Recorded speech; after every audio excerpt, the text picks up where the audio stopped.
Good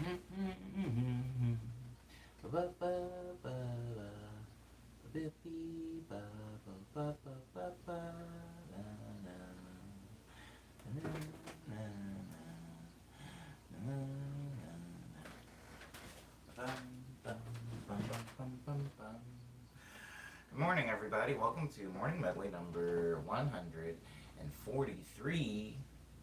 I feel like yesterday was 143. Hmm. I guess a good thing I have the internet to keep me on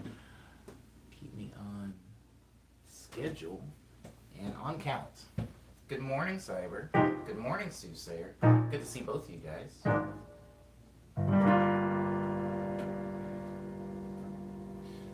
Cyber says the number 143 is short for I love you. This is true. This is true. This is true.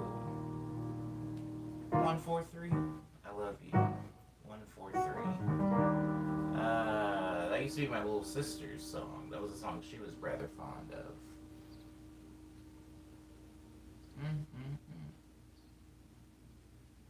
Okay, so yesterday, remember how I had a bunch of work to do yesterday?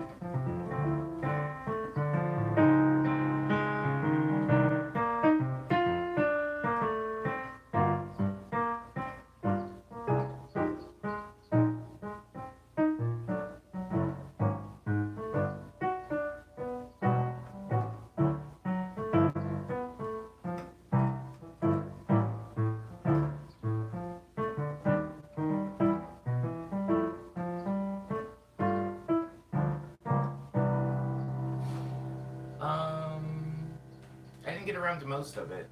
Unfortunately, shamefully, embarrassingly, I got sucked into a very long session of Ace Combat 7, which, for those of you that don't know, is a video game. It's a pilot game, not quite a pilot sim, but very, very realistic in its execution. I would say that I started playing Ace Combat because I thought it would be like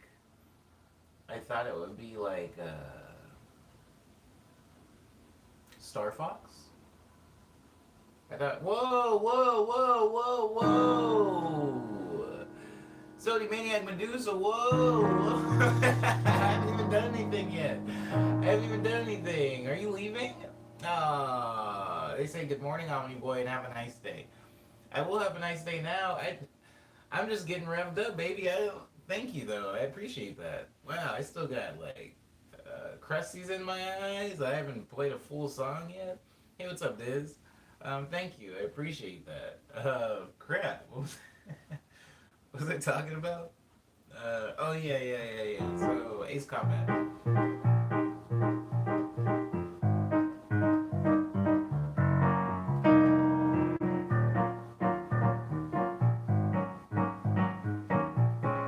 So Ace Combat is like a realistic flying, like you're in a jet plane.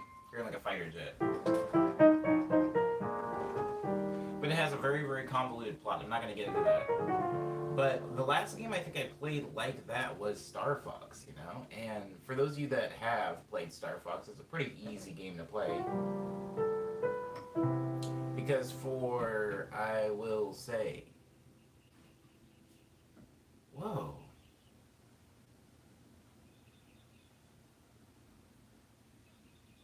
Has anybody in this, there's only 5 people in here. I'll wait until there's more people in here. Cyber, can you please remind me when there's like over 10 people in here to ask a Star Fox question?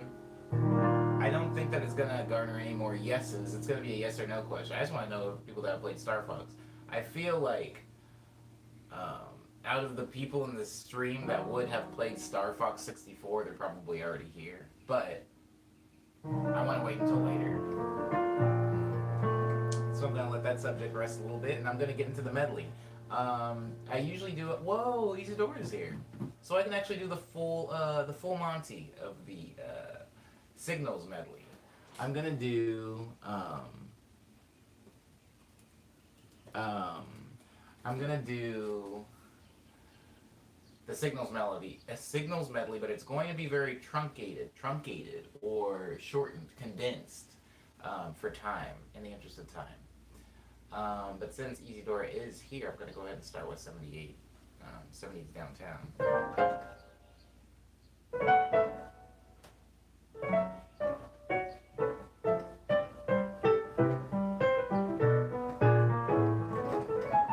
Well, feel better, Isidora. I'm sorry that you're not feeling very well. You're a little bit under the weather. Hello, Lindsay. Good morning.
Goodness, Isidora.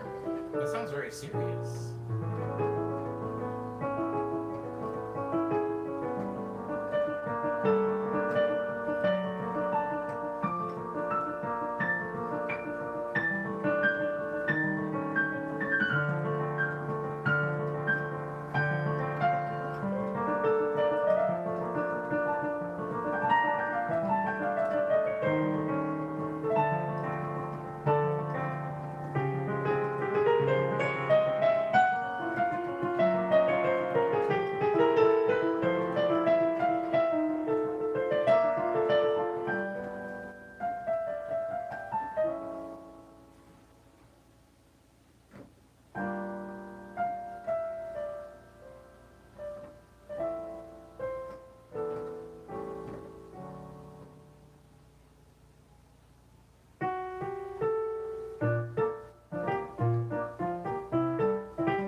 Does anybody else ever see with a subtle, fine grain over their entire field of vision?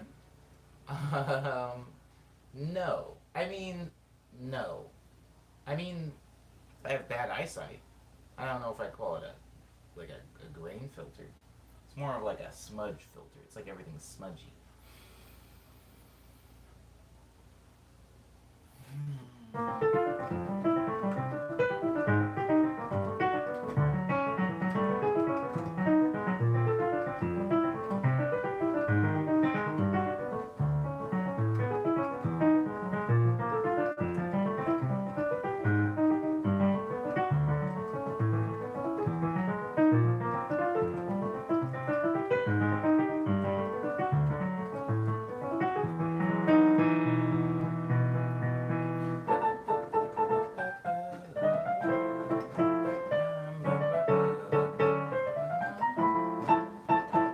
You're right, Silver. That took less time than I thought it would.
Zodi, whoa, what's going on? Oh, good morning, Ava. Zodi, what's going on? Okay. My bad for missing all the past streams and a lot of stuff you do. But I'll be tuning in more often. See you next time. Oh, are you leaving? Wherever Zodi goes, Zodi leaves a trail of money behind them.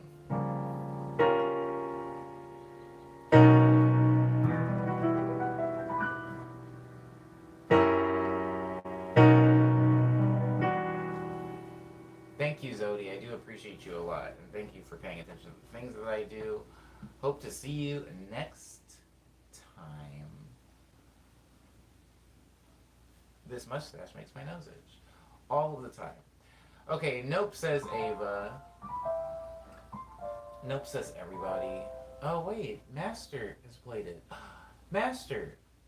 Soracles? Am I saying that right? Master Soracles? Or is it Masters Oracles? Whoa. That's only funny to me. That's only funny to me. I gotta stop, like, looking into the camera and laughing when I've made a joke that's only funny to me. Hi, Jordan. Good morning to you. I hope you're doing okay. I have played Star Fox 64, says Soothsayer, who I kind of knew had, which is why I didn't ask this question earlier when Soothsayer and Cyber were in. Hello, Wesley. Hello, hello. I have indeed played Star Fox 64. See, I knew it. I knew it. Cyber and Soothsayer were pretty early in the stream, and I didn't ask this question because I knew they had played it, and I wanted to see if anybody else had played it. I'm glad to know that my suspicions were correct. What does that sound? My God, is that on someone's washing machine? I've never heard it. It must be breaking. Okay. Yes, if everybody could remember to drop a like, I would appreciate that. I'm going to get into this Star Fox talk now. The reason I'm talking about Star Fox 64 is because I was just, before everybody got into the stream except for Soothsayer and Cyber, I was talking about Ace Combat, which is what I spent most of yesterday doing. Unfortunately, I did have a lot of work to do, but I ended up squandering a lot of that time playing Ace Combat because my neighbors were barbecuing for Memorial Day. And something about them celebrating the holiday made me feel like, hey, I don't want to work today either.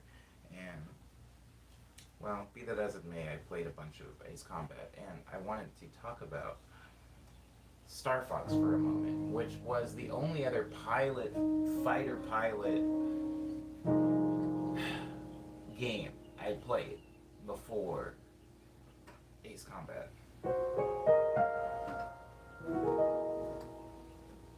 So, I used to play games over and over and over and over and over again. So, a lot of games I play now, I only play once. And when I think about a game I play now, even Control, which I just played, right? That was the most recent game I've beaten. I can remember bits and pieces of it, but I can't remember every single part of the game. I couldn't retell it to somebody in order. I don't remember everything. But for something like Star Fox, which I've played a million times all the way through.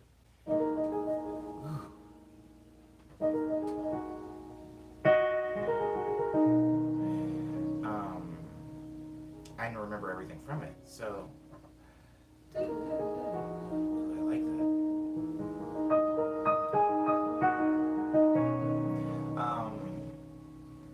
In the very beginning of the game, you're in a place called Corneria. It's like a city, like a very populated planet, kind of like Earth. It's like a mimic of Earth.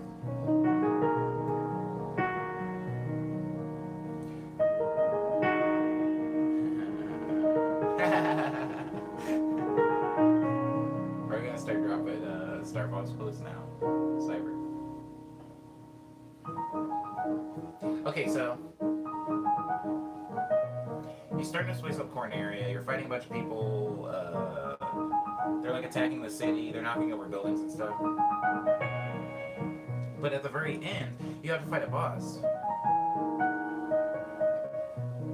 the very end, you have to fight a boss.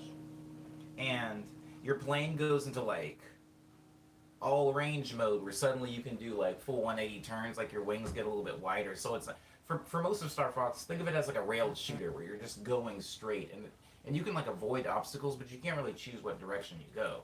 But at the very big end of the first level, you can suddenly choose which direction you go because the boss is like in the center, and you can like fly circles around. You can like shoot his legs out from under him. It's a very fun battle, right? And then that whole all range mode doesn't really come back for a long time. In fact, I personally can't remember it ever coming back outside of the last boss. Now, um, my memory could be foggy, but basically, Ace Combat is like if you took that ending of that first level and made it harder, way harder. Like the controls are very hard, more realistic, but very hard, right? You can't simply hold right on the joystick and it makes you turn right. If you hold right, it like goes like that, and then you have to press up in order to like you have to like bank and pitch. It's a nightmare. Anyways, I played that all day yesterday, so I didn't get anything done. I'm sorry, everybody. Yes, master. Yes, master. What was that from? Oh, this is from Kung Pao. Anybody ever see Kung Pao?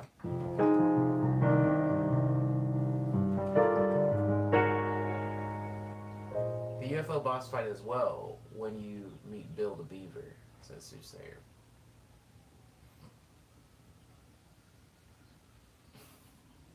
Wait, do you? Wait, what?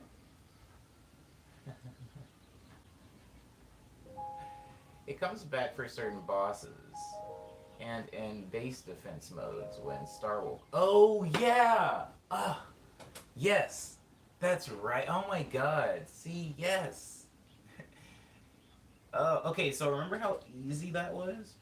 Remember in base defense? Remember when Star Wolf, like when somebody got behind you, all it took was doing a backflip, and then you would be behind them, and they were like, "Oh, what the?" It's not. You can't do that. You can't do it in Ace Combat. Doing that is extremely difficult and not practical at all. Anyways, I've seen Kung Pao far too many times, says Ava. It's atrocious and so quotable. You're a lot like me, Ava. I wouldn't know the song Black Betty had I not seen the movie Kung Pao, which has the song Black Betty in it. It is very quotable. I would say that I still quote Kung Pao maybe once a day. That might be low, but at least once a day in my regular doings, my comings and goings, I will quote Kung Pao. I watched that movie so much as a kid, me and my friend, that I became a big Steve Odekirk fan. The guy who made that film and all the Thumb movies. If you've ever seen like Thumbtanic or Bad Thumb or the Blair Thumb Project, and there's a few of them. Franken Thumb. I've seen all of them. Anyways, he was a pretty funny guy, and I watched the movie. I loved the movie. I quoted the movie. I memorized the movie. Then I watched it again, maybe when I was a little bit older, and I realized, wow, this movie had like. This movie doesn't have. You know how most movies have like really cool, iconic scenes, and then there will be like some talking and some setting up of the next big conflict. Kung Pao is like not. It's like no setup. It's just all like jokes and conflict, which is all I wanted as a kid. As an adult, maybe not as fulfilling, but as a kid, that was great. Patty says, I'm pretty sure I watched Kung Pao when I was very, very young, and I can't actually remember a lot of it, but little flashes of memories.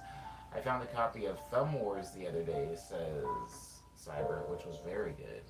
Such a clever title for a Star Wars parody. Exactly. I want to say that was that not the first one? It feels like the first one in its title. Like it started off being really clever, and then it just turned into, let's make any movie with thumbs.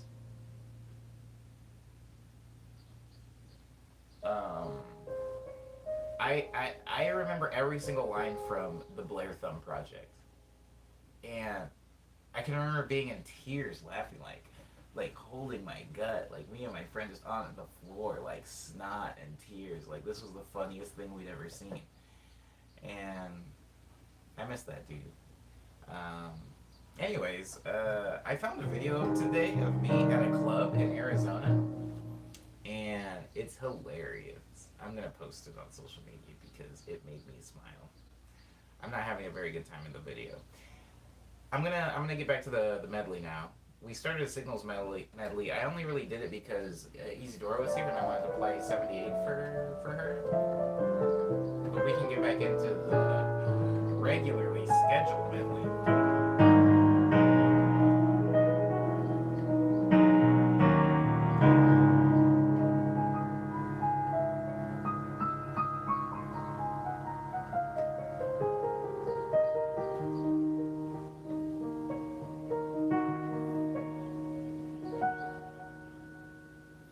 I'm doing okay. Onesie. I'm doing a lot better today than I was yesterday. Thank you for asking. And also thank you, Isidore, for asking earlier. I'm sorry I didn't see it. Doing alright. So the quarantine that I'm working on, which probably is not going to get uploaded today because Memorial Day was yesterday and I didn't do anything. So the quarantine that's going to get uploaded this week, I'll say, um, is I'm going to use those chords. I don't know exactly what interpolation or what rhythm to use, but I do love these chords.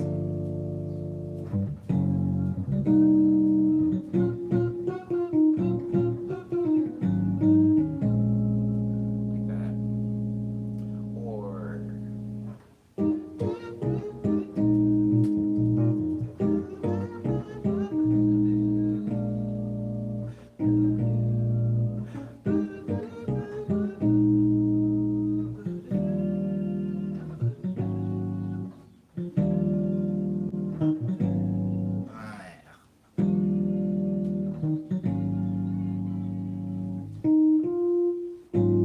oh, turns out I was the fool. Is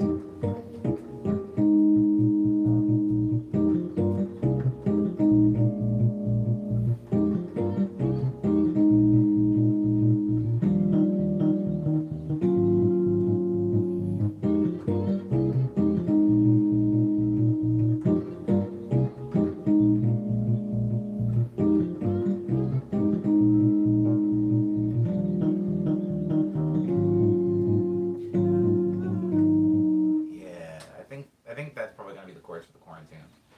Okay, I'm gonna do the medley and roads today, so that means we're gonna start with Clover Salad.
That song is called Clover Salad.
And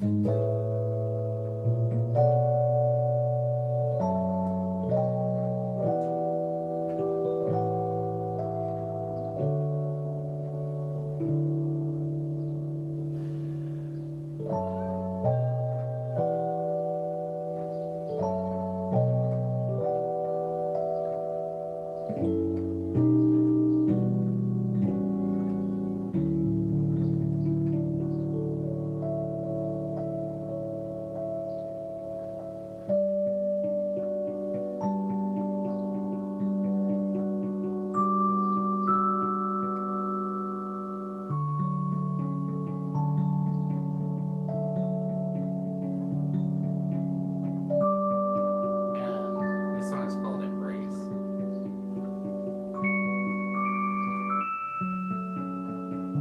Oh, hi, Roseville. Welcome back. Yeah, I think it's my birthday this week. I still haven't looked at a calendar. Is this the last week of May? Is May already over?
This one's untitled.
was for Kiwi. Sorry.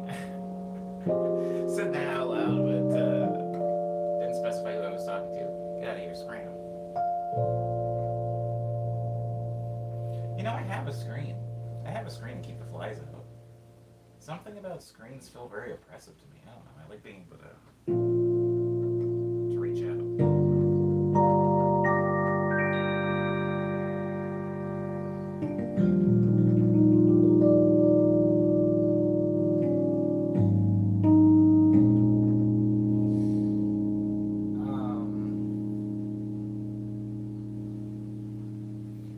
I don't know why I blocked your comment, Cyber, for following me to the party. Maybe it's because Nano was in it? I don't know. Maybe because Follow Me... Oh, it was because Follow Me was in it. That's why.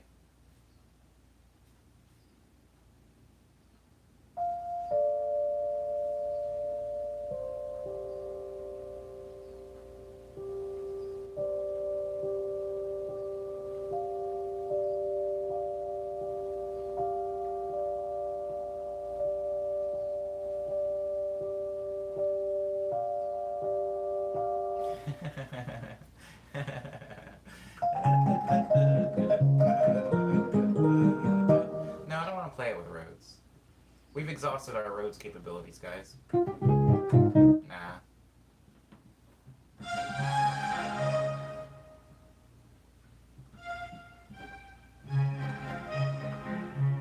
Almost, almost.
Is the lady...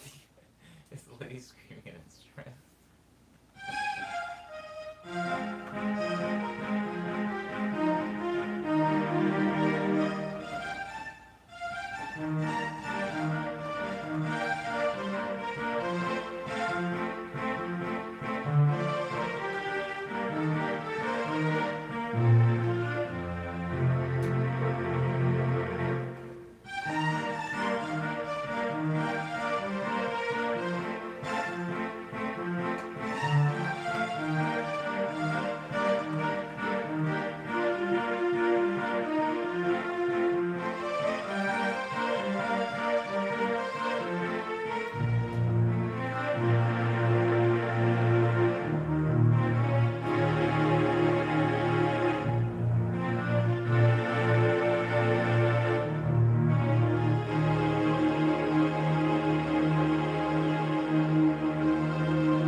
PlayStation, I absolutely remember Soul Blade on PlayStation.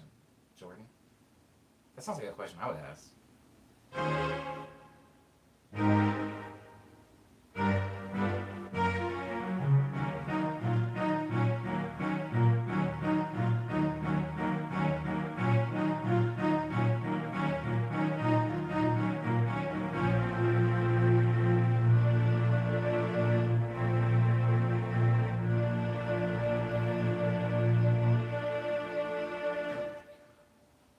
Uh, Horror movies and most movies in general don't make a distinction between different types of mental illness. This is true. I was actually watching a K drama. It wasn't a horror movie. I think TV in general. I don't know. Where the main character has multiple personalities, and boy, is it! It's funny. It's funny without trying to be. Okay, I didn't finish that song.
I miss Soul Blade.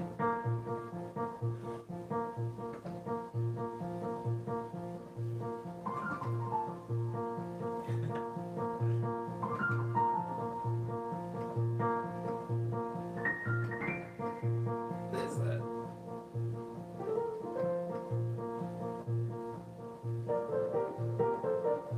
I saw the Poughkeepsie tapes film this weekend, and it was so scary.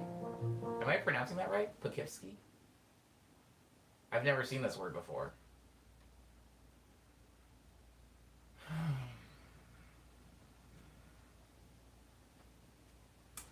Never seen it. Does anybody remember Soul Edge? I distinctly remember being in an arcade and saying Soul Edge, Soul Blade, Soul Calibur. Or I remember at least having these three titles in my head. Was Soul Edge and Soul Blade the same thing? I don't feel like talking about it anymore.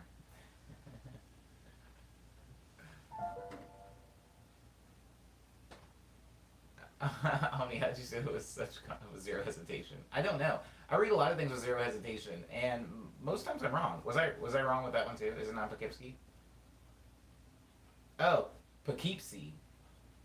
Poughkeepsie? I said Poughkeepsie, didn't I? It's a USA city, so I don't know how to pronounce it. I'm gonna say it's pronounced Poughkeepsie. Poughkeepsie. Yo, English is such trash. Look at that word. Look at that word. English is garbage. This says, my mom used to have a cabinet of Soul Calibur, and it would save the way you played and use that playstyle against other players. I like this. I like this thing you said, Diz. That's AI at its finest. Meaning no AI at all, but just a recorded ghost of you. Poughkeepsie.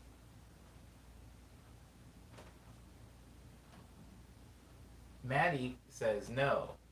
You do say it Poughkeepsie. Oh. So I was right. Hey, I was right. I want my money back. Or I want my pride back, or whatever I lost when I corrected myself. Dignity? Respect? I want it back. I was right. Poughkeepsie. See, if you read things really fast, most of the time you're right. Soul Calibur, it did that. Conquest mode was an awesome idea, says Cyber.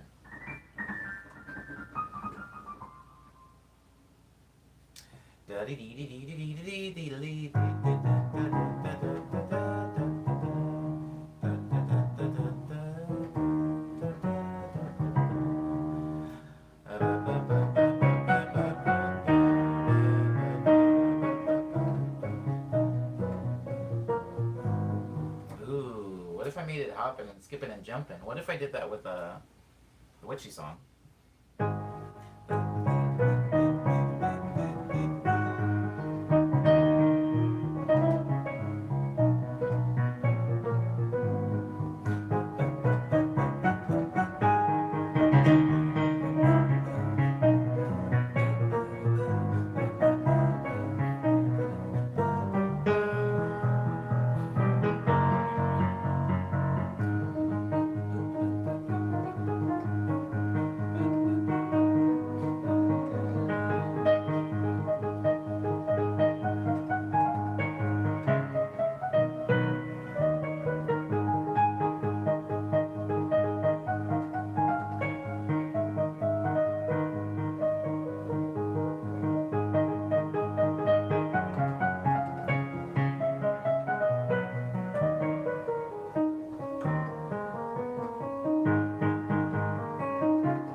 Witchy song.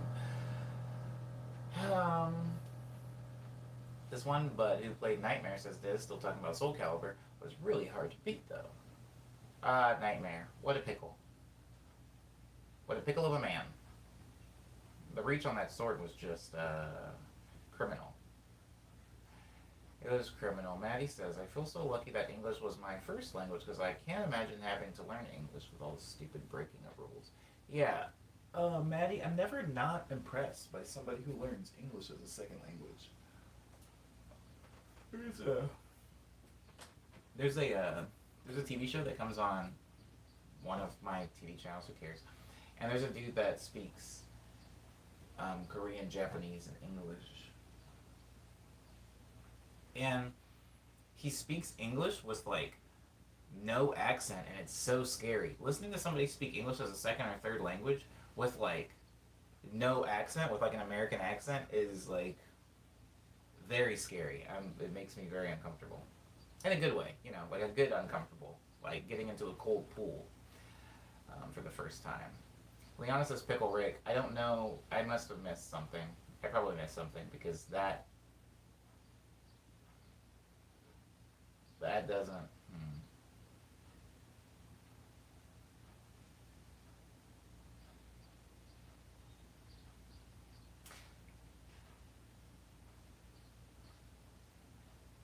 Hardest language, says Cyber, Chinese, no question. And I'm married to a Taiwanese woman. I would agree, mostly because when learning a language, I mean, you don't have to learn how to read, but I think it's important to learn how to read, right? The Korean alphabet's pretty easy. The Japanese alphabet is harder, but still somewhat easy if we're not counting all the Chinese characters that are in it. I think any language that's not phonetic is that doesn't have a phonetic alphabet is like difficult, and China's like the king of that. I was caring for my plants earlier, says Kiwi in the stream, and I came back with a dang. I don't know what that is. Glockit? Glokit?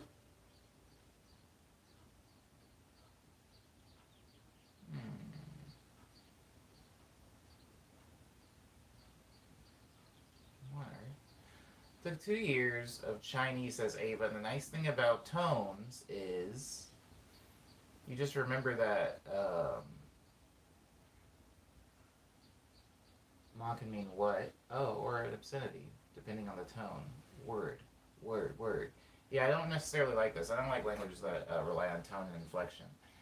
English can have so many rules that you don't actually need to follow, but knowing them is integral to the language, says Diz. Chinese must be so difficult to learn, says Isadora. Essentially making every word you learn 2 words, says Ava. This instructor is super consistent. Um, oh, that's kind of cool, actually. That would be a wild part about English. You learn the rules, and then it's like, okay, so was that a lie? Something really interesting about something really interesting about language. God, we've talked about this in the stream before. We've had whole language discussions in the stream. Because remember when I had my whole language acquisition week, where I just talked about language acquisition because I was learning more Japanese and a little bit of Korean. Um,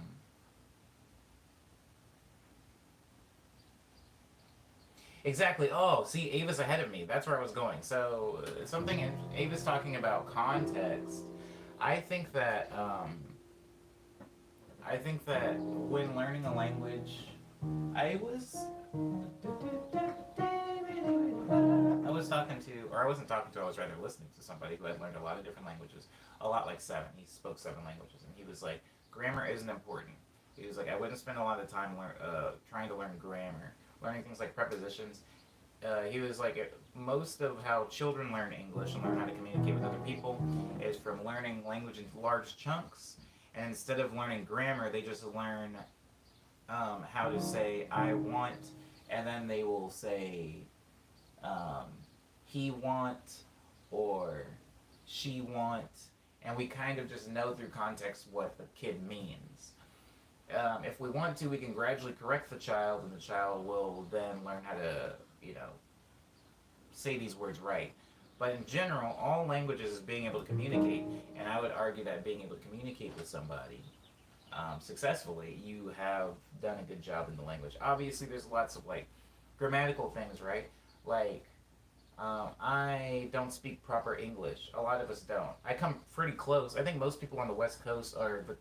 If we're going off of the United States, I think people on the West Coast come as close as possible to speaking like a proper, uninflected English. But even with that being the case, there's still like a lot. There's still a lot of things that I do wrong all the time. And not because it sounds cool, not because it's slang, it's just I just do things wrong. Um, and it's built into the way I speak the language, right? And I watched a video where somebody walked around in China and they were like trying to get people to write things on a piece of paper. It was really a test. They were saying how many Chinese people could actually read and write Chinese, particularly like if they said, "Hey, can you write jail cell?" Or like if they go to a Japanese person and say, "What's the kanji for prisoner?" And then they would have to write it down. It was, I guess, surprising or very unsurprising, depending on what little or how much you know of the language. But most people weren't able to do it very well. Most people aren't able to recall a lot of the things in their language. It's kind of like, think about a spelling bee in America. You could say, this is a spelling bee, and you could have all these adult people spelling words, and maybe somebody from a foreign country would be like, how can they not know how to spell their own words? That's so interesting. How do you not know how to spell? You speak that language, shouldn't you know how to spell the words? It's weird. I don't think anybody ever gets a 100% grasp on a language, but I think the only purpose of language is to communicate with people, and if you can communicate with people, well, there you go. Right? I don't have a grasp on English, but I can communicate with people. I don't have a full grasp on Japanese, but if I'm in Japan, I can communicate with people. I can talk to my friends. So, whatever.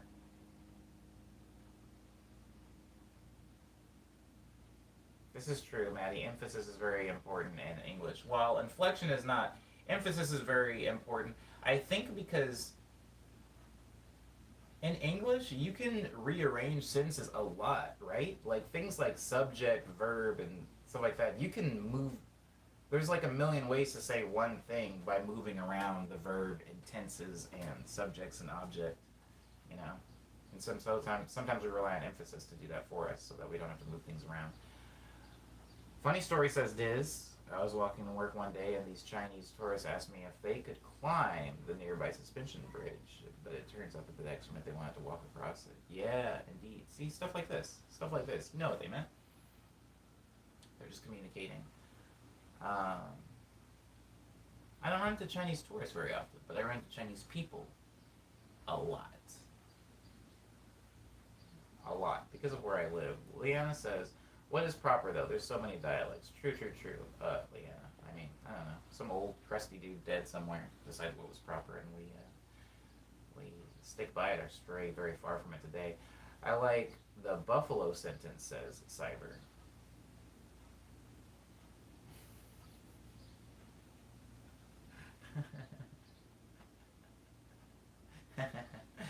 I think it's a TikTok or something where they read Aaron earned an iron earn something with a Baltimore accent. I think it's seeing them realize how strong their accent is so fun. I can see how that would be fun. I have one friend from Baltimore, and talking to him is a lot of fun because I didn't know Baltimore had an accent before I met him, and ever since I've known him, now I can hear it so clearly in other people are when I run into more B more boys, especially up in the Bay Area. It's like, oh yeah, I know where you're from. This says those were decked out with selfie sticks and fanny packs, the whole 9 yards. You gotta have the tourist fit if you want to live the tourist life. I went to Tiananmen Square, and some girls asked me something about the photograph. I only understood the word photograph, but then proceeded to sit next to me and take a selfie. That's pretty cool.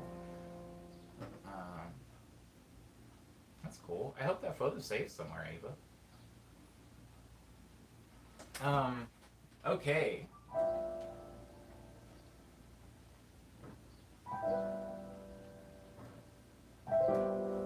Ah, that's beautiful.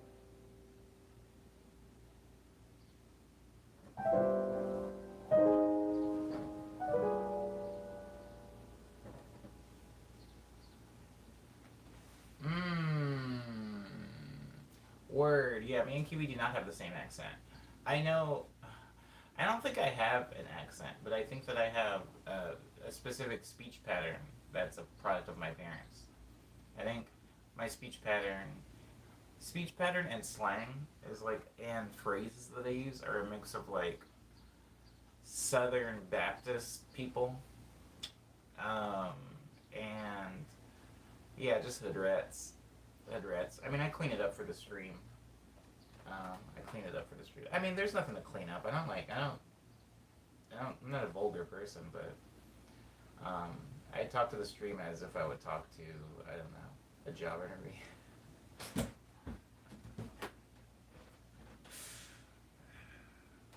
This is my job interview voice. Okay, everyone has that accent. Everyone has an accent. Yeah, you're right, you're right, you're right. Everyone has an accent. It's impossible not to have an accent. But I talked about this in a previous stream. I don't think Kiwi was in the stream, but I think Leanna was in the stream, where I talk about um, oh boy. Okay. Well, I'm gonna say this and I'm gonna move on because this is like an hour long thing. Uh, this is an hour long conversation that we're starting an hour into the stream. So I will say, as language is established, gradually the language will get changed, kind of like a recipe as it's getting passed down from generation to generation, you know? Like, I could start a biscuit recipe, and then I could pass it down to my son, and then he could pass it down to his son, and so on. For 100 years, and so happens, and now the biscuits are different. And in about 100 years, the biscuits have changed, and somebody might say, well, this is this style of biscuit, and this is this style of biscuit, when really this was kind of the original biscuit, and now these have changed. Something else that can happen, which is very specific with language, right, is if I make, oh, this is beautiful. Oh, I love this analogy. Okay, so another one is think about biscuits that are made, right? If you make a biscuit and you sit it on the counter and you let it sit on the counter for like, I don't know, 4 months, and then you make another biscuit and you put it on the counter. This is a fresh biscuit, so it's warm, it's fluffy, it's yummy, great. And then this biscuit that's been sitting on the counter for a while, it's got mold on it, it's hard, it's disgusting, it's stale. But this, the one that has changed the most, is the original biscuit. It's original. It's the original one, but it has changed far more than this one has, right? So the original is actually far more different. Far more different. Nice, talking about English. Far more different. So I'm saying that because when you think about English, specifically English, I'm not going to go into deep where English comes from, but let's just talk about England because it's in their name, baby. So England has done specific things with language. And a lot of us got our English from them. A lot of us being like the United States, Australia, Canada, whatever. We get our English from them. But they've had English so long that even after they gave it to us, they have changed things to it. Certain words actually did change over time, did evolve. Certain words got removed from their dialect. In fact, me and my friend Schilling in London always laugh at the word faucet. She hates the word faucet, even though faucet is a word that England used to use, but gradually circled out of rotation. And now they don't use faucet anymore. They use the word tap all the time. But England, after giving us the word faucet, America didn't like get the memo on getting rid of the word faucet. So a lot of Americans still say faucet. And if I go back to England, I say, "Oh, is it okay if I just take water from the faucet? Can I turn on the faucet? You left the faucet on. Your faucet's dirty." She finds it cringeworthy saying the word faucet. She's like, "That's such an ugly word." I'm like, "It's your guys' word. You guys gave us this word." She's like, "Yeah, but we don't say it anymore." So England has been speaking English for a very long time, and it has had more time to change and shift over the years. The reason that I say I don't have an accent is because for a lot of reasons we can talk. Oh my god, I'm sorry guys, I'm sorry I'm doing this, but for a lot of reasons we can talk about California being the westmost part of the United States if we're not counting Hawaii. But when are we ever counting Hawaii? So California being the westmost part of the United States. Hawaii is its own country, by the way.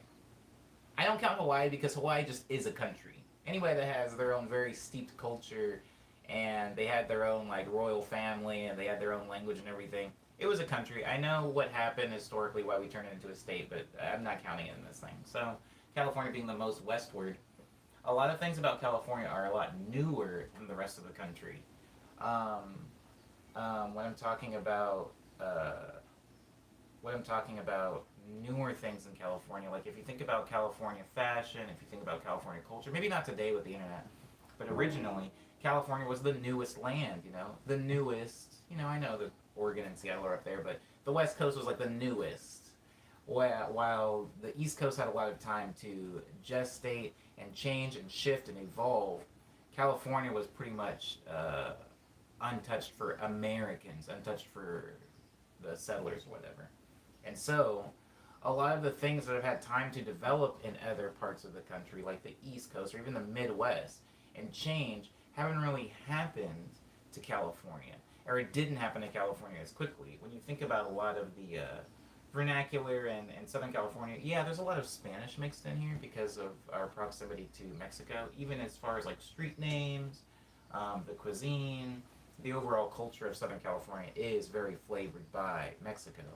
Yes, true. But people don't exactly speak English with a Mexican accent in California, so I wouldn't call that a Californian accent. So when people say everyone has an accent, yes, absolutely. Everybody has a way of speaking if we're speaking about accents. And the dictionary term, I'm just kind of like a way of speaking, a way of delivering words.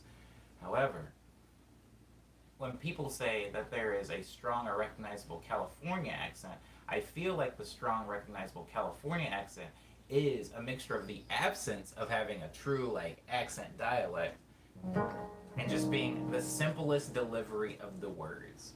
People said that people in California, when I say people said, I'm just vague, people will say, "Hi, Enigma." People will say, "Oh, people in California use the word like a lot," which just isn't true. People just generally use the word like a lot. People in New York use the word like a lot. People in Florida, I know, use the word like a lot. People in Texas use the word like a lot. This is just a filler word. Maybe, I don't know why people attribute that to California, actually. I'll never understand that. Why they give that. There's Canadians that use that. Anyways, point is, that's why I say I don't have an accent. Because it's this very, very distilled, sterilized Hollywood way of speaking, which isn't changed or incomprehensible is the word I want to use. If you listen to somebody talk in, Boston, or you listen to somebody talk that's from Baltimore, you listen to somebody talk that's from New York, you listen to somebody talk that's from Bismarck, you listen to somebody talk that's from Fargo, you listen to somebody talk from Chicago, Dallas, New Orleans, you'll get a very specific